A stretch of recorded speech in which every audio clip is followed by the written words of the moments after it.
everyone to another episode of Keto Chat. I am your host, Carol Freeman. I am a certified nutritionist and creator of the Fast Track to Keto Success program. Oh my gosh, today I'm so privileged to be sitting here with Carrie Brown. Oh my gosh, we have so much to talk about. She's an amazing story. She's doing awesome work in the world too. So we have a lot to talk about. But for people who don't know who you are, will you introduce yourself? So I'm Carrie Brown. I used to be, and this might sound all kinds of weird, I started life as a pastry chef. Okay. I trained at the National Bakery School, which is part of London University, South Bank University in London. And then I worked as a pastry chef in Canada and Australia and in London, and I also taught. I used to lecture. The university where I trained invited me back to come lecture there. So my whole life, from the age of about 3, was all around chocolate and pastries and made of all the regular things. Okay. So that was kind of my life. So it's wow. kind of weird that now here I am, with sugar being the Antichrist. So now what I've done is translated what I learned as a pastry chef and what I used to practice, and I use those skills to create fantastic, delicious keto recipes, without the use of any of the things that I was trained to use. Yeah. So that's kind of where I started and where I'm now. And there was a lot in the middle. There was a lot involved in the transition from one to the other. But what I do now is, and I teamed up with Brian Williamson from the Keto Evangelist. So you've been on his podcast. Yes, yeah, maybe a year and a half ago or so. I was not quite a year and a half ago. And so we got together and we created the Keto Evangelist Kitchen, which is the food arm of the Keto Evangelist world. And we have a website where I develop and post recipes. We have a bunch of very specific keto cookbooks. We do a kitchen podcast, which is all about food. It's not about the whys and wherefores of keto. It's just about, okay, your keto, here's the food side of that to help you implement what you know about the theory into actually practically living your life. Yeah. If that makes sense. So awesome. How to do it in the real world with the food. What food do you eat and why do you eat this food and what can I do with it to make it delicious? Yeah. So we have that podcast, and then of course Danny Vega has the Ketogenic Athlete podcast with Brian, and so they have the exercise piece and I have the food piece. Awesome. Well, and we'll link all that down in the show notes there below. So that's me, and that's what I do. Yeah, lots of fun stuff. I bet you're really having a good time.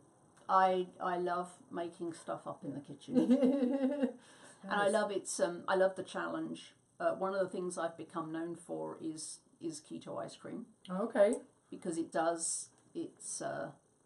I've got it to the point now where it is indistinguishable from, say, Ben & Jerry's or Haagen-Dazs or the premium brands. Is that it will scoop exactly the same, it tastes the same. It's just you wouldn't know that it was sugar free and all the other free things. Nice. You wouldn't know that it's completely keto. So tastes even better. Awesome. Well, that's kind of like my pet thing. I mostly don't focus on desserts, which is odd because hello, I'm a pastry chef. Yeah. But I mostly don't focus on that now. I mainly focus on creating, real everyday meals that people can eat. I mean, yes, there's some treats, but treats is not what I focus on. Yeah. Which, as I say, it's kind of a bit odd because I'm a pastry chef.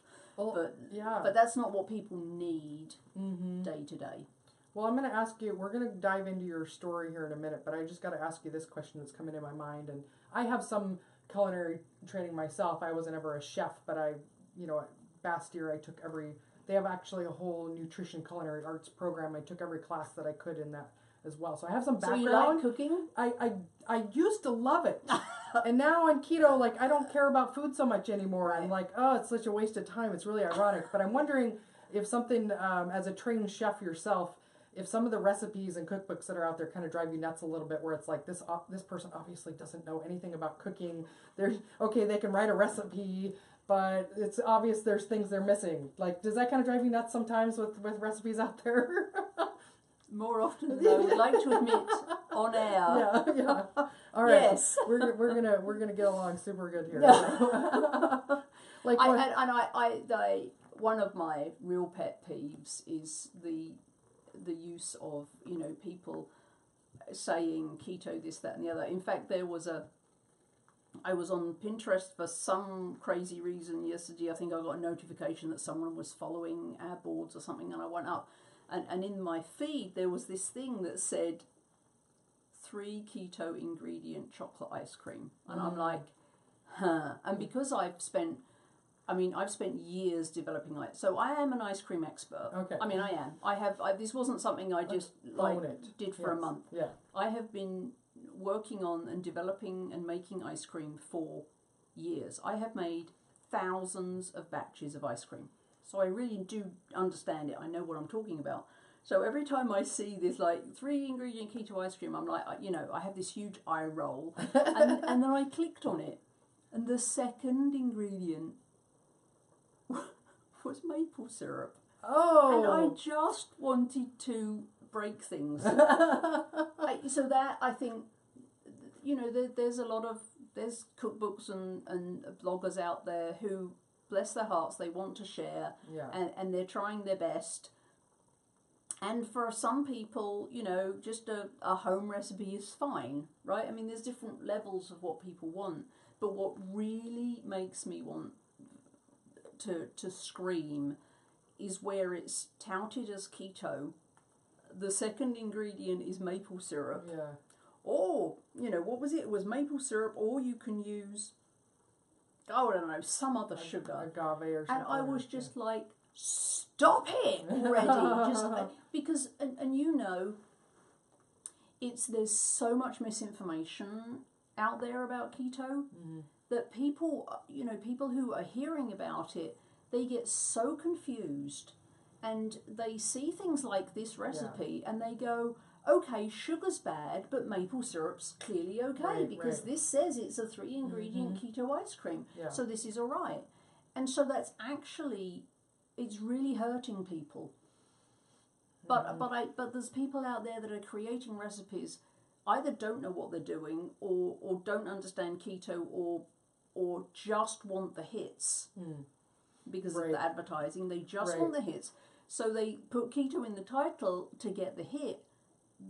That drives me crazy, because it's unraveling the work that you and I and so many other cool people are doing. Yeah.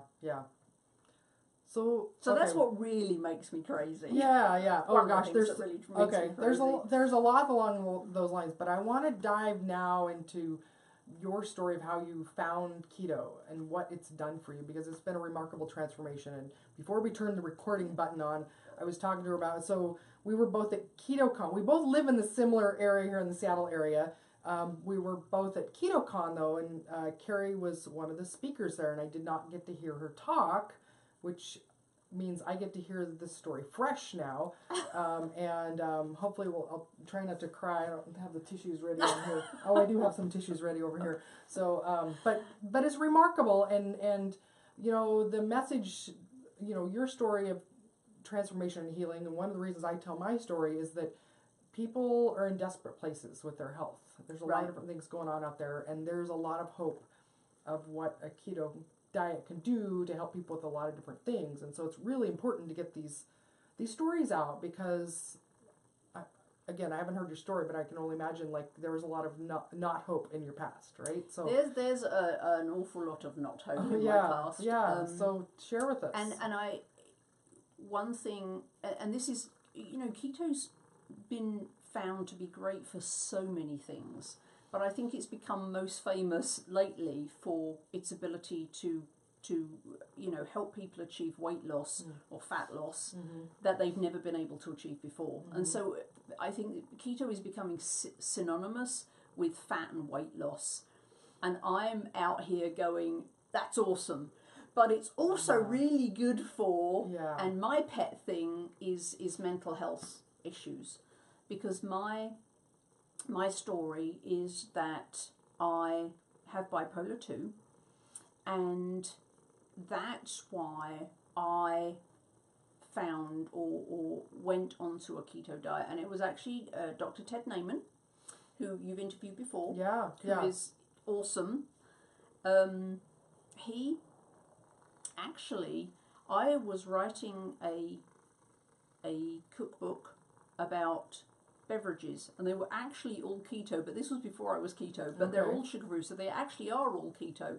So I was writing it, and Dr. Naiman and I met on Twitter, and I can't remember how he started following me. And I don't know about you, but when doctors start to follow me, I'm always curious. And so I went to check him out, and I went to his website, and I'm like, wow, we are like, and he doesn't mention keto on his website, although that's what it is, but he doesn't mention it. And so I was like, wow, we're completely aligned. And so we got into a conversation, and I said to him, hey, will you write the foreword for my book? And he was like, yeah, sure. So we wrote this book together, but we'd never actually met.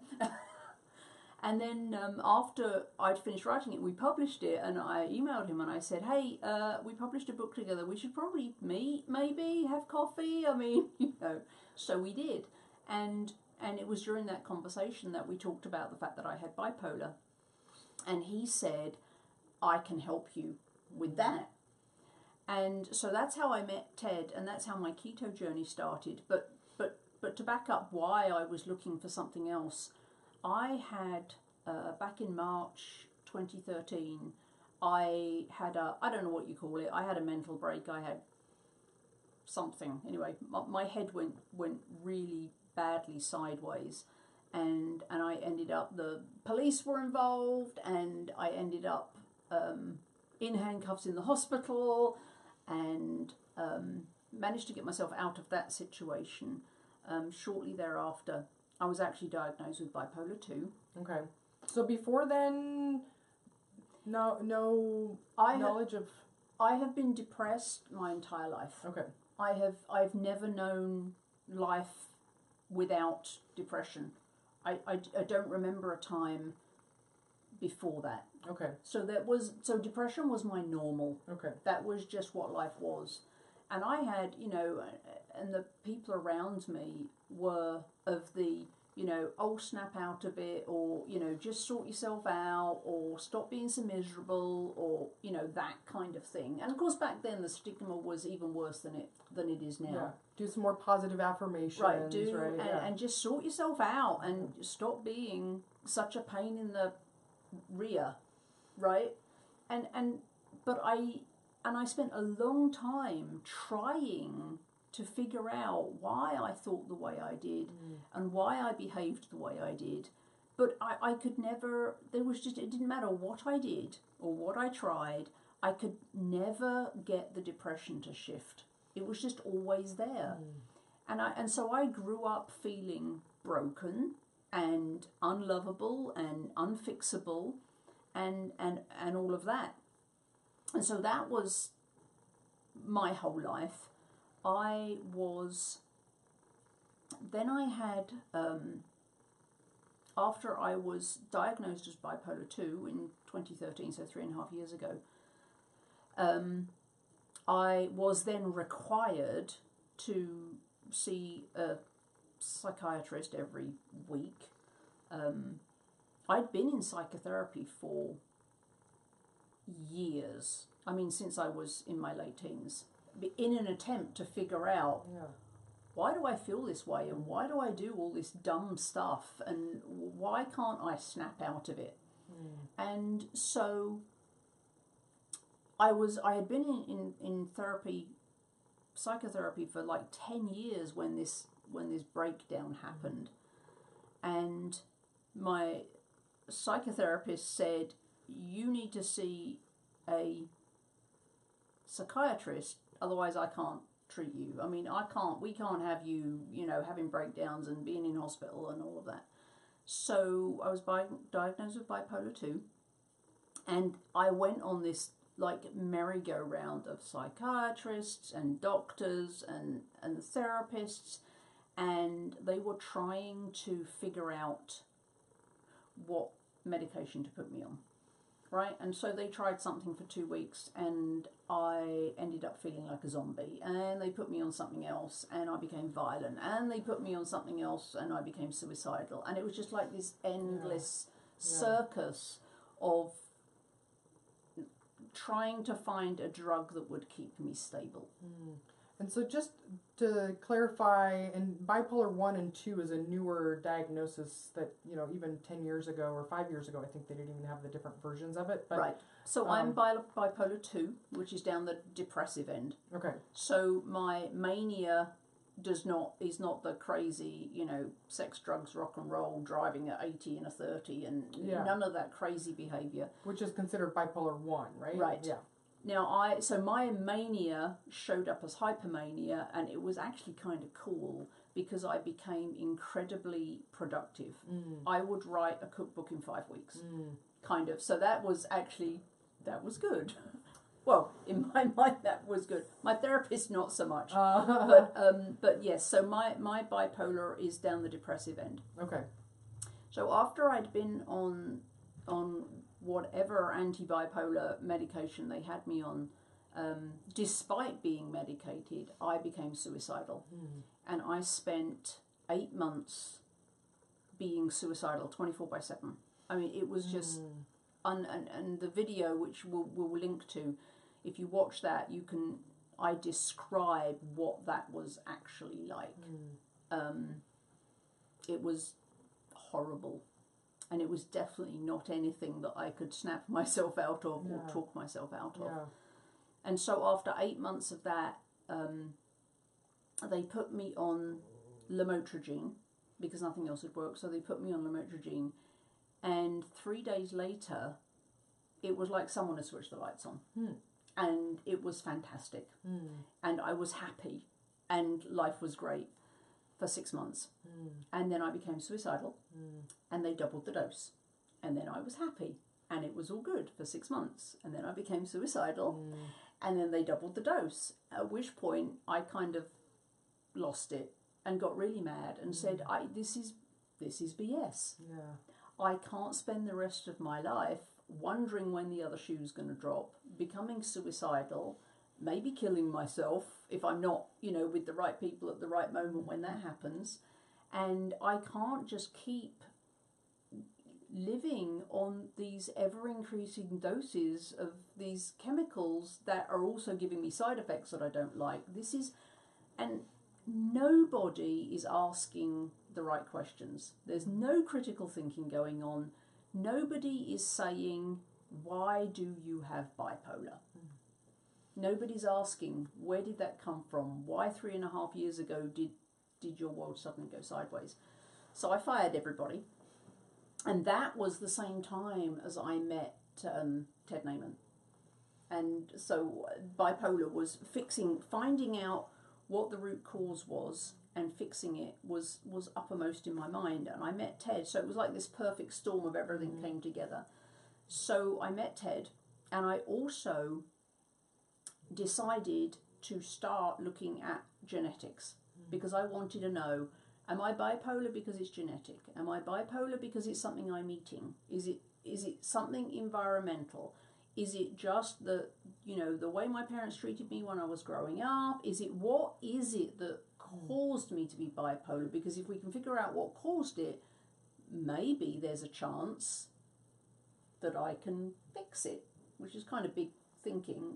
And most doctors and psychiatrists would call me a crazy person for saying that. But it kind of makes sense to me. If you can figure out why, then you can fix it. It makes sense to me. I mean, that's the way I look at solving health problems. So I spat in a tube, did my DNA, got my DNA back right as I met Ted Naiman, and he helped me look at it. And then I also had a whole bunch of blood tests done for food sensitivities because I'm like, I've got to figure this is a puzzle, I've got to figure it out. So I got all of this data back, and the interesting things were, one, I have the MTHFR gene.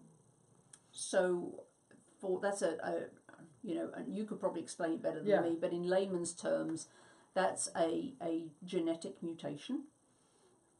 that means that one of the things it means is that I cannot methylate. So when I eat B vitamins, I cannot do anything with them. B vitamins, their number one role is neurotransmitter health. So I had spent my entire life with my neurotransmitters not being able to function properly because they had been starved of B vitamins. Mm-hmm. So my neurotransmitters had never been able to work. So that was one thing. DNA also showed that I have a genetic intolerance to gluten. So I'm not celiac, but I am gluten intolerant. Mm.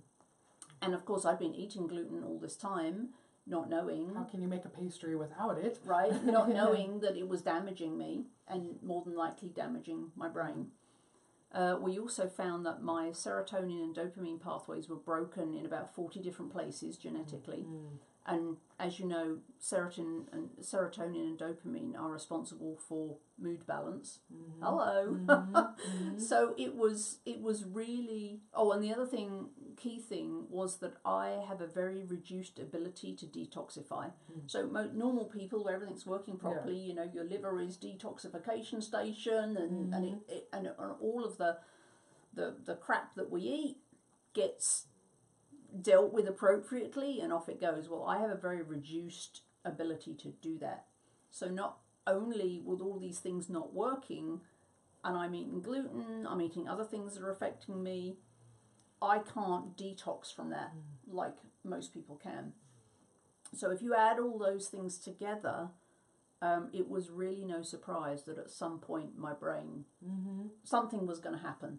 It was going to manifest itself in bipolar or some other mental health issue, because my brain simply wasn't getting the things it needed, and toxins were building up and I couldn't clear them.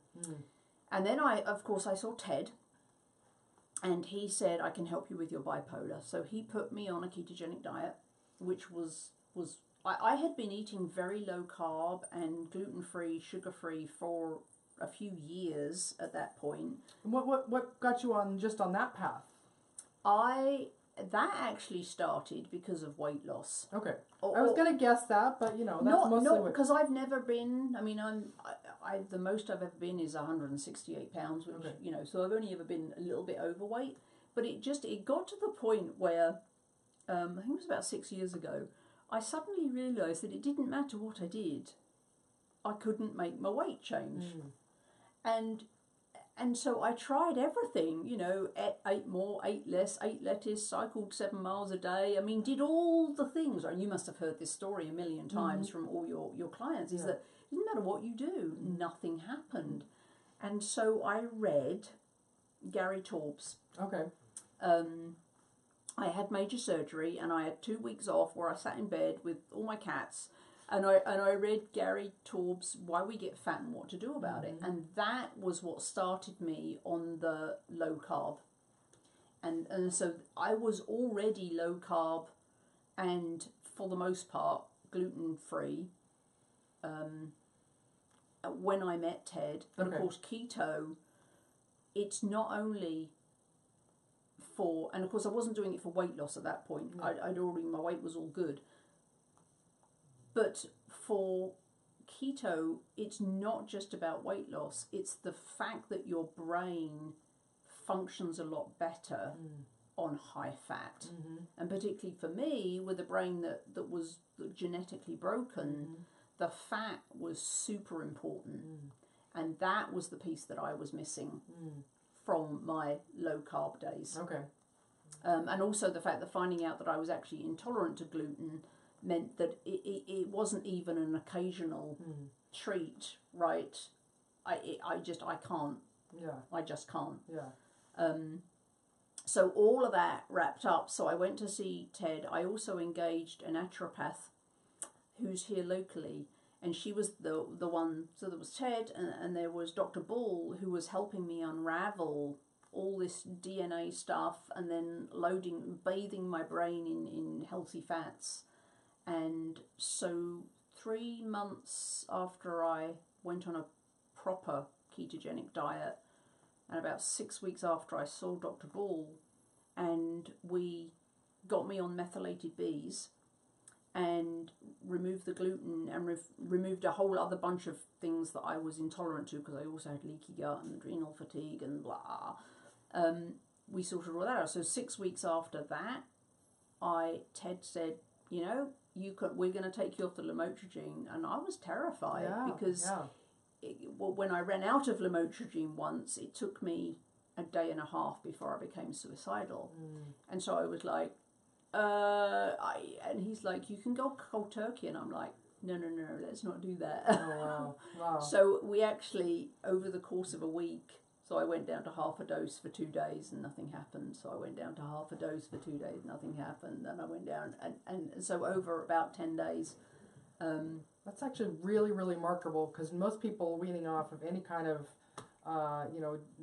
depression medication, like it's months that they have to be really, really careful with that. So that just speaks to how powerful ketones on the brain are and the high fat. And I was, hands up, I was terrified. Yeah. But Dr. Naiman was like, you're going to be okay. Yeah. And I'm here, and and you're aware. So if it goes sideways, then. But I went down like nothing happened. Took it down, and then within a week to 10 days, I was off the lamotrigine, and nothing happened. And I have been completely unmedicated for that. Actually, this is my 2-year anniversary this week. I've been completely unmedicated for 2 years. Amazing. And I have had 0 symptoms of bipolar. Wow. And because I'm an awkward cuss, I have tried to be depressed. I mean, I've tried to like psych myself into a depression, because I was like, I've got to tell, is this really, is this just, am I making this up? It's a placebo, is this a placebo? Yeah. So I've tried, and my brain simply does not work that way anymore. Yeah. It just doesn't. And as I say, I've tried. I don't see the world the same way. It has literally been a miracle. Yeah, it's absolutely amazing, fantastic. My family, long line of, pretty significant depression, something I'd struggle with, especially here in the Northwest. Like every winter we go into this seasonal affective disorder, and I noticed my first winter being in ketosis, it was like I could kind of notice not as bright a mood as the summertime, but it was like there wasn't that heavy dark blanket of despair that was always my norm in about January of every year. And it was like, this is pretty remarkable. And especially since one of the reasons that I have the training that I have in both nutrition and psychology, and also advanced training in amino acid therapy, which is what I used very heavily in my practice before I knew anything about keto, was I was really passionate about helping people with depression and anxiety and any kind of mood disorders with amino acid therapy. And it was the most potent thing that I had found up to that point, but it was very rigorous, and it took weeks and months to tailor everything, and it was very supplement protocol heavy, and you had to take supplements 6 times a day and all these other things, and it worked really well for what I had then, but I don't have to do any of that now with people on a ketogenic diet, because it works so much better. It's so much easier. There's not dosing multiple times a day and finding, titrating and all of that. It's much easier and really remarkable. So I'm just so excited that you're here to share this, and I'm so happy that you found your way with this, and we need to tell more people about. I worry that people are going to think that keto is just the weight loss thing. Right. Because there's so many people out there who struggle with ADHD or with bipolar in various forms, or all these other mental health or epilepsy or all of those mental health issues. I don't want that the message that keto has the potential to change their life, and I don't use that term lightly, to change their life. I don't want that message to get lost with keto becoming just a weight loss diet, right? So that's why keto is fantastic for weight loss. Let's not lose sight of the fact. Let's not lose the people that are really struggling with mental health. Let's not lose them in the cry that keto is the thing for weight loss. Right.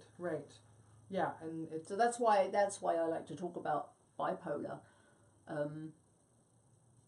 because there is, and everybody's different, everybody's unique, and nobody has, and before people rush out and think that the answer is methylated B vitamins the same way as it was for me, that may be your answer, but it may be something else. But my point is, there is absolutely hope for anyone who's struggling with mental health issues, that there's hope that you can completely rid yourself of those symptoms. I mean, am I still bipolar 2? I don't know. If I stopped taking my methylated B vitamins and stopped eating, stopped bathing my brain in fat every day, would the symptoms come back? I don't know. I'm not going to try it. I'm not that brave in the experimentation department. So do I still have bipolar 2? I don't know, but does it matter? Yeah. The point is, I don't have the symptoms. But I think everybody is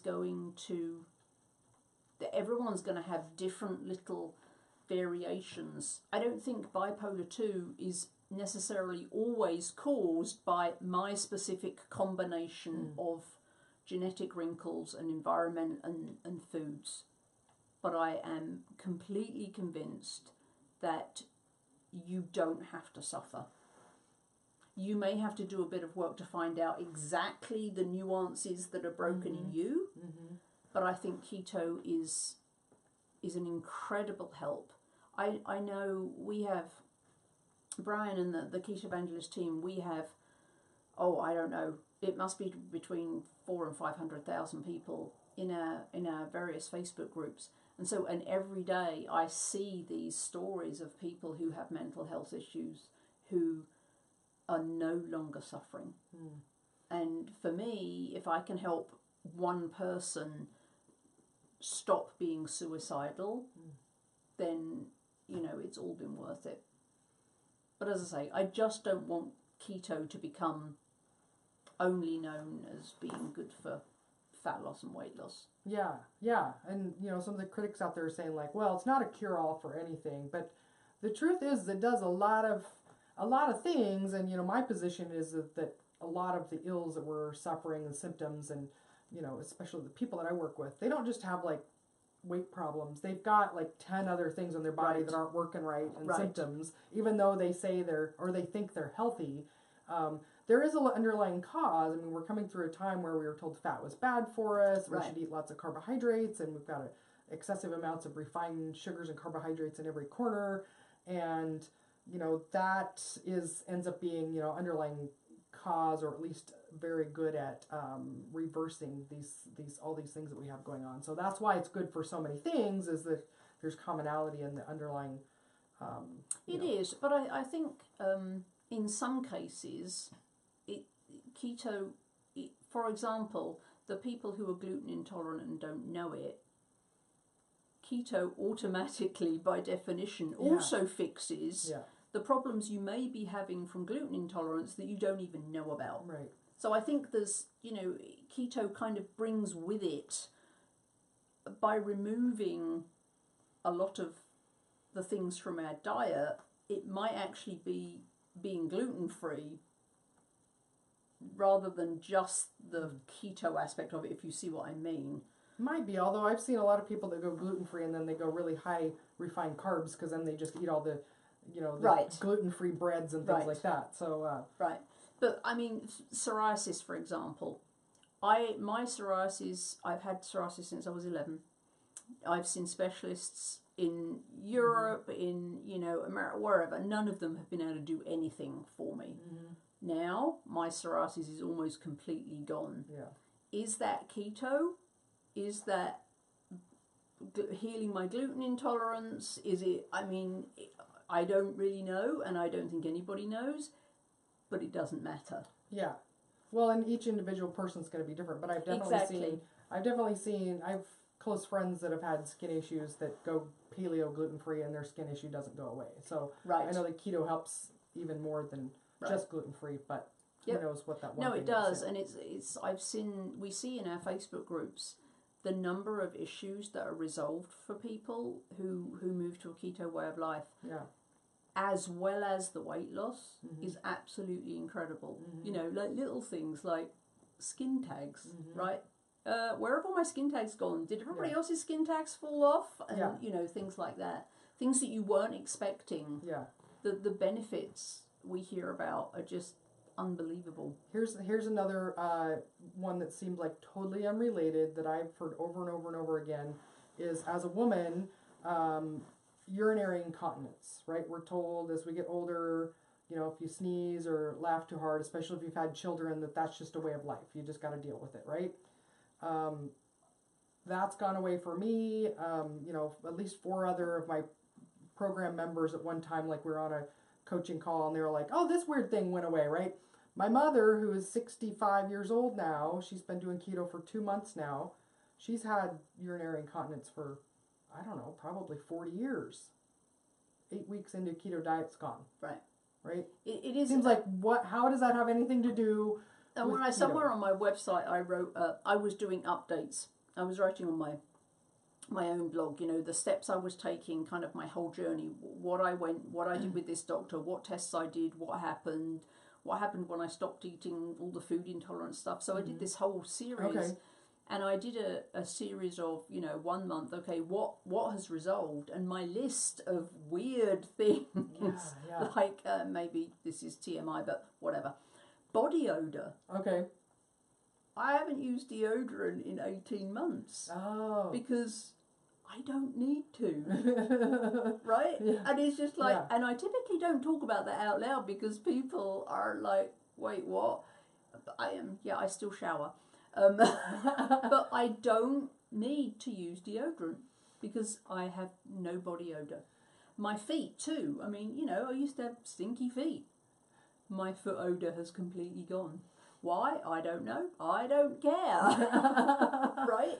Yeah. It's just little things like that, skin tags, and other kind of crazy stuff that you think, or we're told to think, well, that's just normal. That's part of life. There's so many things now that I no longer see as being normal part of life. The morning, like, stiff ankles, right? Right. My mom, when I was, you know, hit 40, my mom was like, oh, that's just a normal part of getting older, honey. Get used to it. You just got to get up in the morning and get them loosened up and work around. It was several months into keto. I was like, oh, hey, I don't have that anymore. So I'm actually starting to think that maybe aging isn't normal. I think you're right, too. Yeah. I At least not to the degree that we think is, you know, normal in our what we see in society. Right. So yeah. So you know, I now have no joint pain. I have my eyesight is better than it was. That's crazy. Yeah. But of course, the big thing for me is the bipolar. Yeah. Not having to take anti-seizure medication every day just to be able to exist. Because even when I was on the lamotrigine and I wasn't suicidal, life was bearable. Well, I don't know about you, but I don't want to live a bearable life. You know, I want to thrive and do things and enjoy life and have emotions. I want all of that, and I have that now for the first time. I've had it for 2 years now. For the first time in my life, I've had like the full breadth of life, the joy that I can feel it. I can do stuff. My life has changed just day and night to what it used to be. And it was keto and, you know, taking a look at my DNA. Those two things combined have changed my life. When I look back, there were so many times where I was nearly not alive anymore. And now here I am able to do what I am, and I want as many people as I can to experience what living a full life feels like. Yeah. So for the person that's watching right now and they're like, that's me, like, what are your top tips, or what would you suggest they do first, or, you know? Get your DNA. Okay. That was what really started it for me, was looking at, and of course, this was nothing I made up. Did you do 23andMe or? I did 23andMe. Okay. And of course, what the file you get back is like, I have no idea what this means. So there's a bunch of online tools where you can upload your raw data from 23andMe into tools. I think Prometheus.org. There's a bunch of tools. Some of them cost $5. Yeah. Genetic Genie is another one. Right, I think one of them costs $30, but most of them are free. And if you run your raw data through those, you get a lot of different reports back, but they are actually a lot more user friendly. And you can actually go, oh, there's a problem. And if you know what genes to look for specific things, like the MTHFR, I can't remember what the number is, but you can punch it in and find out if that's you. So running it through those tools was super helpful. But then finding either a doctor or a naturopath or someone who can help you interpret that, that was the key for me.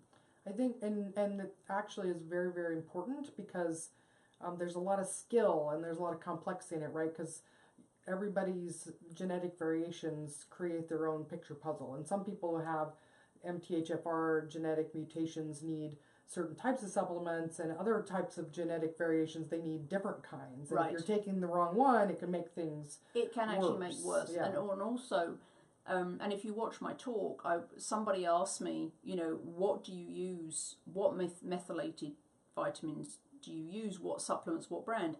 And I told them, but I said, your dose is going to be different to my dose. And I highly recommend that people don't try and do this on their own. I would agree. Yeah. Work with someone, because, and particularly with the methylated Bs, you have to find your sweet spot. Mm-hmm. So with me, we started me off at a tiny dose, and then we worked up. Mm-hmm. We did a tiny dose for 2 weeks, and then we worked up, and then we worked up, and then we worked up, and I started to feel really crappy. Mm-hmm. And so she's like, okay, then back off. Mm-hmm. And so I backed off. So you have to find your sweet spot. Mm-hmm. And there's a very specific way to do that. When you found your sweet spot, it's all good. Mm-hmm. But mine will be different to other people's. It's very individual. And the other thing is that, particularly the MTHFR, there's a lot of other little genes that if you have a wrinkle there, it'll affect how the MTHFR manifests itself. Yeah. And so it's quite complex, but don't be put off by that. Yeah. Do it, but I highly recommend that once you've got that data, you find someone that can help you sort through it to see what supplements you need or how to fix all those little wrinkles. Yeah.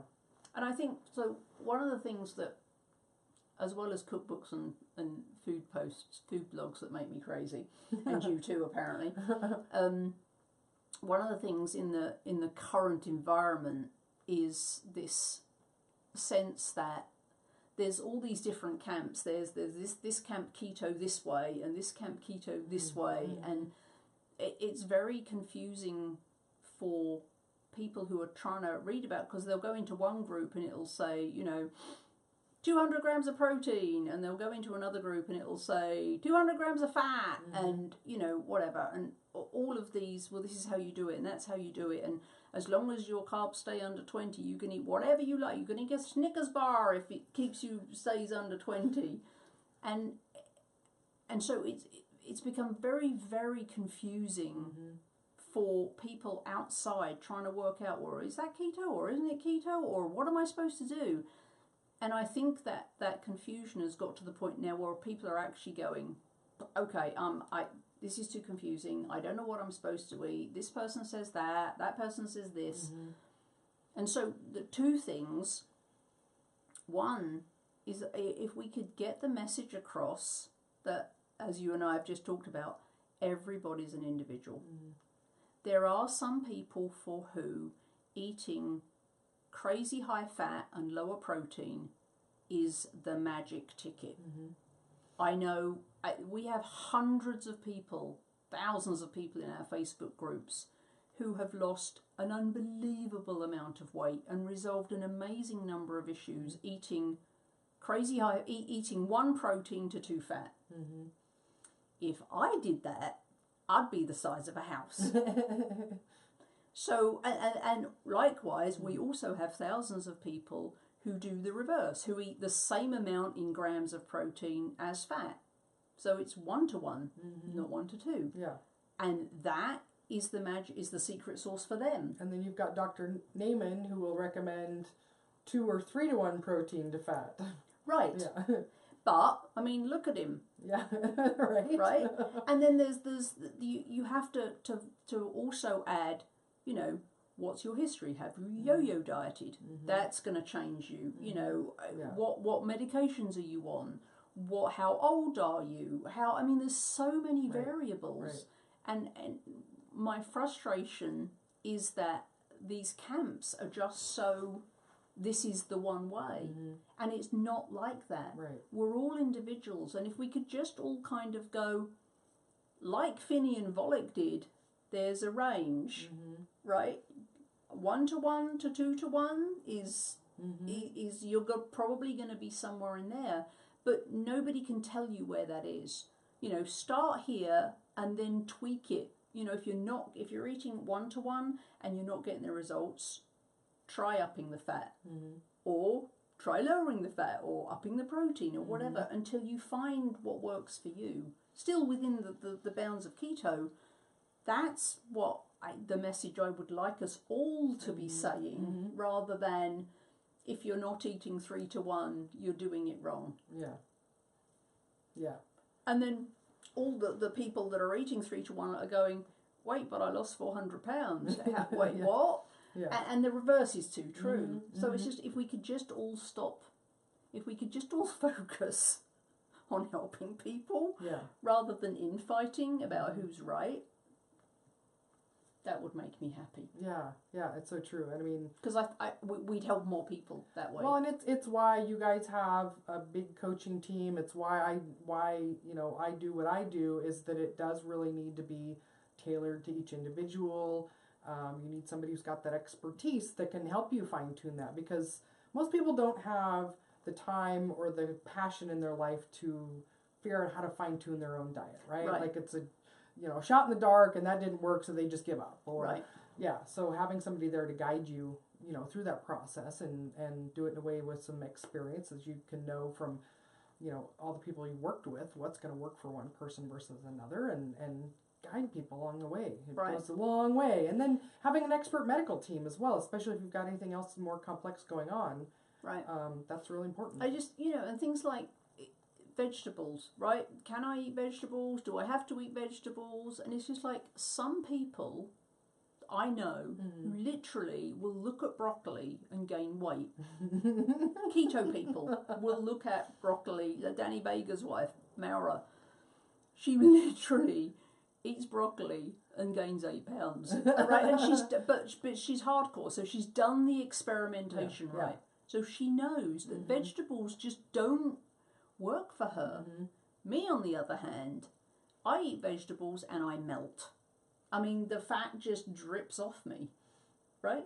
So we're both keto, but our bodies, we've found out what within the ketogenic bounds, how our bodies work best. So there is no one answer. There is no, you have to eat vegetables or you can't eat vegetables. You have to find out where you fit within the bounds of a ketogenic diet to see what works best for you. Yeah. Did that make sense? No, yeah, it's great. It's for me, we have to get the message out to people that there is not a one size fits all when it comes to your body. There just isn't. Yeah. Some people will do better high fat, lower protein. Some people will do better higher protein, lower fat. Some people, like, Dr. Naaman, can eat protein up the yin, but then, he works out, right? So, I mean, if you lift heavy, there's so many variables. Do you know how little he works out, though? Yeah. Like 5 minutes a day. Yeah. Yeah, he's so annoying.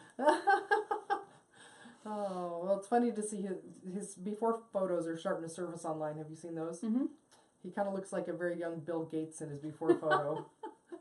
Yeah, he but people are looking for a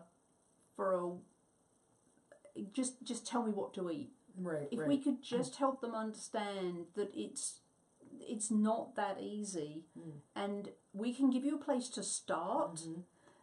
But if you really want to be successful, you're going to have to figure out your sweet spot. Because what works for you, because you are unique, your genetics are unique. You know, the wrinkles, the genetic wrinkles you have are going to be different. You have to do some work, and you know, for all the people who say, well, keto doesn't work, it does work. Yeah. You just didn't find the perfect thing for you. Right. And so I just wish we would all stop fighting with each other about what is the way, and start explaining to people that we can give them a starting point. Then they're going to have to experiment to find their sweet spot for them. Yeah.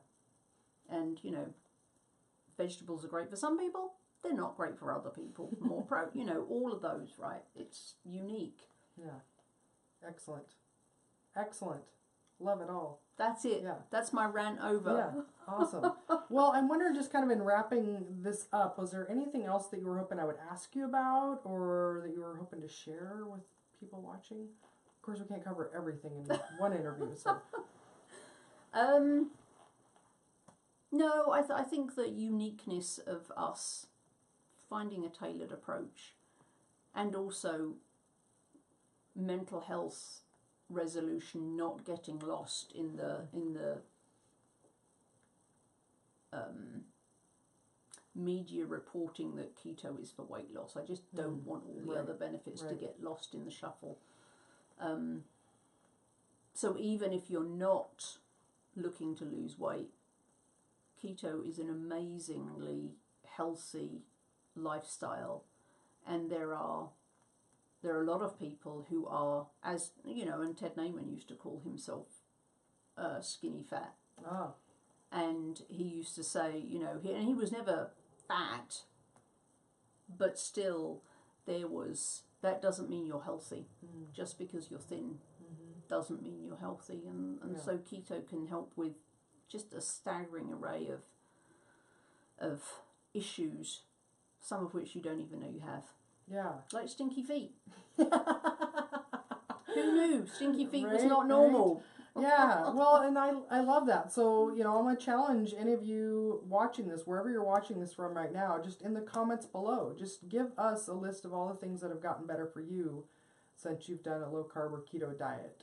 And so it'll give people a really good idea of all the different things, the really long list of health benefits. And I know some of the people on YouTube looking at this are going to be still skeptical about a keto diet, and they haven't had their own transformation. But for the rest of you that have experienced it, you know, go ahead and comment there and let us know, like, what's your list of all the things, you know, in my program, the coaching I do with my clients, I call it their why, like why they want to do this. So all the reasons, all the things that are getting better, like why is this important, basically, you know, being in touch with that list, listing out all those things that are getting better, and remembering where you came from. Remembering that dark spot, that pain that you were in before, that's what keeps you motivated. Because you start to feel so awesome, you forget how bad you felt before. Right. And it can be really easy. The carb monster in our brain often tries to talk us into like, just a little bit won't happen. You know, you've been so good. So but I would also say, if you're watching this and you're one of those people who is stalled and frustrated, or keto doesn't work, or keto isn't right for me, or keto doesn't work for me, I highly recommend, before you throw in the towel, is that you get with a coach, or you hook up with someone like Carol who can actually help you to do that fine-tuning. That is, it could be just one little tweak. It could be that, you know, you're in a group that promotes like super high protein. Maybe you're one of the people who that just doesn't work. I know thousands of people who, if they eat huge amount of protein, start going backwards. But the reverse is also true. I know a huge amount of people who, for like super high fat, makes them go backwards. So it might just be that you need to tweak one small thing, and somebody like Carol or your team or some of our coaches can help you identify what to tweak to turn on that magic switch that makes keto work for you. Yeah. Excellent. So my final closing question, you might have, if you've watched my videos before, you're going to know what it is, but the meteor's coming to Earth. We're all going to die today. What's your last meal going to be? Carrie Brown ice cream? No, my last meal would be roast duck and leeks. Ooh, I love that. I've never had that. Nobody's ever said duck before. So duck, for all you lovely keto people, duck is fantastic. Yeah. And it's particularly fantastic for keto, apart from the fact that it tastes delicious. One of the reasons it tastes delicious is because it's so fatty. So one of the reasons it's great for keto is that it is one of the fattiest meats out there. It's far, far fattier than turkey or chicken because they're waterfowl.